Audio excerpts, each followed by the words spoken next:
கந்தசஷ்டி கவசத்துல ஒரு வரி வருது, ஒரு நாள் 36 கொண்டு. அதாவது கந்தசஷ்டி கவசத்தை ஒரு நாளைக்கு 36 முறை படிக்கணுமா. படிச்சா 7 மணி நேரம் ஆகும். நான் படிச்சிருக்கேன். ஆனா கலியுகத்துல கந்தசஷ்டி கவசத்தை ஒரு நாளைக்கு 36 முறை படிக்கிறதுக்கு நேரம் இருக்காதுன்னு தான் அதுலயே சூட்சுமமாக ரகசியமாக ஒரு விஷயம் சொல்லப்பட்டிருக்கு.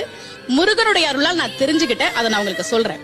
ரவண பவச ரரரரரரரா ரிவன பவச ரிரிரிரிரிரி, இதுக்கெல்லாம் என்ன அர்த்தம் நான் தேடி தேடி தேடி முருகன் அருளால் தெரிஞ்சுக்கிட்டேன். சரவண பவ முருகனுக்கான மந்திரம். இத 6 முறை சொல்லணும். இப்ப சாவ தூக்கி பின்னாடி போட்டீங்கன்னா ரவண பவச, அத 6 முறை சொல்லணும். இப்ப ராவ தூக்கி பின்னாடி போட்டா வனப வசர, வாவ தூக்கி பின்னாடி போட்டா நபவ சரவ, இப்ப நாவ தூக்கி பின்னாடி போட்டா பவ சரவண, பாவ தூக்கி பின்னாடி போட்டா வசர வனப. ஒன்னொன்னையும்